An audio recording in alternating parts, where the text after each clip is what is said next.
जय मसीह की दोस्तों, बाइबल अध्ययन के ये छठा भाग में आप सबको मैं स्वागत करता हूँ। यूहन्ना के सुसमाचार 15वां अध्याय 1 से लेकर 11 तक आज हम लोग मनन करेंगे। जब ये मनन करने बैठ रहा था, इसमें एक एक शब्द जो परमेश्वर बार बार मेरा दिमाग में टच कर रहा था, वो है बने रहो। इंग्लिश में इसको कहता है अबाइड, अबाइड इन मी, बने रहो या मुझ में बसे रहो। इसके बारे में आज हम लोग सोचेंगे। तो पहले मैंने सोचा बने रहने का मतलब क्या है। तो यहाँ पर उदाहरण प्रभु ने खुद दिया हुआ है कि जिस तरह दाखलता में डाली बनी रहती है, जिस तरह में एक झाड़ में उसकी टहनी बनी रहती है, जिस तरह वो फलती है, वो उदाहरण हमारे साथ दिया है कि हमको उसी तरह प्रभु यीशु में बने रहना है। ये एक रिलेशनशिप है जो बार बार तोड़ना। अब जैसा उदाहरण के तौर पे, यदि आप एक ऑरेंज के झाड़ है, उस ऑरेंज के झाड़ से आप वो डाली तोड़ते हो और उस समय तो उसमें ऑरेंज लटके होंगे, वो कितना दिन रुकेगा? वो तो कुछ देर में सूख जाएगा। फिर आप बोलते हो नहीं नहीं नहीं, मुझे फिर से जाके जुड़ना है। क्या वो जुड़ सकता है? नहीं जुड़ सकता। ठीक उसी तरह आप अगर ये सोच में हैं कि हर संडे या तो हर रोज़ शाम को 8 बजे मैं प्रार्थना करें, उस समय परमेश्वर में बना रहूँगा, उसके बाद मैं उसके बाद मुझे थोड़ा गाने सुनना है, मुझे कुछ टाइम पास करना है, मज़े करना है, फिल्म देखना है, ये अन्य चीज़ों में ये नहीं होता है। आप परमेश्वर यहाँ पर क्लियर बता रहा है, इसलिए उदाहरण दाखलता और अपनी डाली के बारे में दिया है। ये उदाहरण क्यों दिया है? क्योंकि दाखलता में जो डाली रहती है वो फलती है। हालेलुया। हमको इस संसार में प्रभु यीशु में क्यों रहना है? क्योंकि हमको फलना है। कैसा फलना है? पवित्र आत्मा में भरकर हमको पवित्र आत्मा का जो फल है वो हमारे अंदर से प्रोड्यूस करना है। कौन सा फल है आप जानते होंगे? प्रेम, आनंद, शांति, धीरज, कृपा, भलाई, विश्वास, नम्रता और संयम। आपके जीवन में इन गुणों से आपको भरना है। इतना ही नहीं, आप जब अभी मत जाइएगा, लॉकडाउन है, लॉकडाउन के बाद जब आप बाहर जाओगे, आप अन्य आत्माओं को परमेश्वर में लेके आना है। जो प्रभु को नहीं जानते, जो सत्य वचन को नहीं जानते, उनको आप सत्य वचन उन तक पहुंचाना है, उनको आप सत्य वचन बताना है। परमेश्वर के बारे में, प्रभु यीशु के बारे में, प्रभु यीशु में जो आनंद आपको मिला है उसके बारे में आप उनको बताना है। आइए हम चौथा वाक्य पढ़ते हैं। तुम मुझ में बने रहो और मैं तुम में। जैसे डाली यदि दाखलता में बनी न रहे तो अपने आप से नहीं फल सकती, वैसे ही तुम भी यदि मुझ में बने न रहो नहीं फल सकते। जिस तरह डाली अपने दाखलता में अगर नहीं रहेगी, नहीं फल सकते, उसी तरह आप यदि प्रभु यीशु में नहीं हो तो आप वो फल प्राप्त नहीं कर पाओगे। नंबर 1, ये फल हमको क्यों प्राप्त करना है? इसका ये फल करके करना क्या है? हम लोग 8वां वाक्य पढ़ते हैं। मेरे पिता की महिमा इससे होती है कि तुम बहुत सा फल लाओ।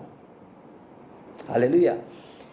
हम फल लाने से 2 तरीके का फल बताया। पवित्र आत्मा का फल जो हमको पवित्र आत्मा देता है, दूसरा तरीका का जो फल है जो हमको परमेश्वर के राज्य के लिए संसार से ला के देना है। हालेलुया।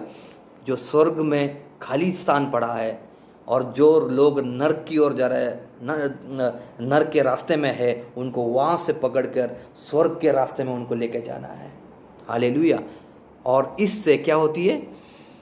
मेरे पिता की महिमा इसी से होती है कि तुम बहुत सा फल लाओ, तब ही तुम मेरे चेले ठहरोगे।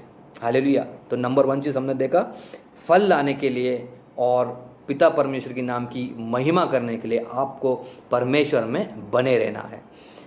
दूसरा चीज़ हम पढ़ते हैं। यदि तुम मुझ में, 7वां वाक्य पढ़ रहा हूँ, यदि तुम मुझ में बने रहो और मेरा वचन तुम में बने रहे तो जो चाहे मांगो वह तुम्हारे लिए हो जाएगा। जो चाहे मांगो, ये शब्द थोड़ा मुझे टच किया। मैं परमेश्वर में बना रहूँ, परमेश्वर मुझ में बना रहे। अब मैं चाहूँगा मुझे एक मर्सिडीज बेंज चाहिए, मुझे बड़ा सा बंगला चाहिए, मुझे, एक मिनट सोचने से पहले मैं और एक आपको उदाहरण देता हूँ। ऑरेंज के झाड़ हम लोग उदाहरण के तौर पे लेते हैं, ऑरेंज के झाड़ में एक टहनी है, उससे क्या आएगा? ऑरेंज आएगा। अब ये टहनी बोलता है, टहनी को ये जो ऑरेंज का झाड़ बोलता है, तुम मुझ में बने रहो तो तुम्हें फल मिलेगा, जो चाहे मिल जाएगा। अब और जब ऑरेंज की झाड़ में जो टहनी है, जो उसका डाली है, वो जब तक ऑरेंज का झाड़ में है उसका सोच वही होगा जो इस झाड़ का सोच होगा। समझ रहे हो? ऑरेंज वहाँ बैठ के ये नहीं सोच सकता है कि मैं एप्पल लाऊंगा, मैं ग्रेप्स लाऊंगा, मैं आम लाऊंगा। नहीं, ऑरेंज ही लाता है। ठीक उसी तरह यदि आप प्रभु यीशु में बना है तो आपका सोच प्रभु यीशु का सोच एक हो जाता है। हालेलुया। ये जब मनन करा था तो मुझे मेरे लाइफ के कई सवालों के जवाब मिल गया।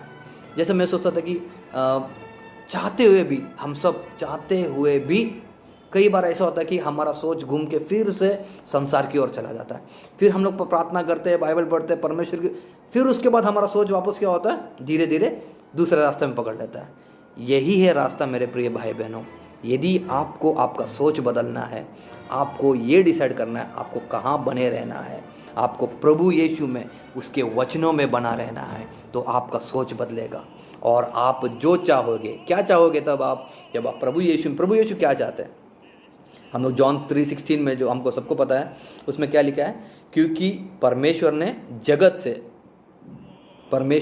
जगत से इतना प्रेम किया कि उसने अपना इकलौता पुत्र भेज दिया, ताकि जो भी उसमें विश्वास करे उसकी नाश ना हो, वो नष्ट ना हो, परंतु वो अनंत जीवन पाए। तो हमारा सोच भी यही होगा। जब हम प्रभु यीशु में बना रहेगा, जब हम पिता परमेश्वर में बना रहेगा, जब हम उनकी वचन में बना रहेगा, तो हमारा सोच केवल ये होगा कि संसार का कोई भी व्यक्ति नाश ना हो, परंतु उनके पास तक ये परमेश्वर का वचन पहुँचे, सत्य वचन पहुँचे, ये सुसमाचार पहुँचे कि प्रभु यीशु आया, मेरे लिए अपनी जान दिया, मेरे लिए क्रूस पे मारा गया, मेरे लिए गाड़ा गया, फिर तीसरे दिन जी उठा और आज पिता परमेश्वर के दाहिने ओर बैठा हुआ है। ये सुसमाचार वो भी एक्सेप्ट करे, वो भी प्रभु यीशु में विश्वास करे, वो भी पवित्र आत्मा में भरे, वो बपतिस्मा ले और स्वर्ग के रास्ते में उनको भी लेके आए। हालेलुया। इन वचनों से परमेश्वर आप सबको आशीषित करे। आप सबको जय मसीह की।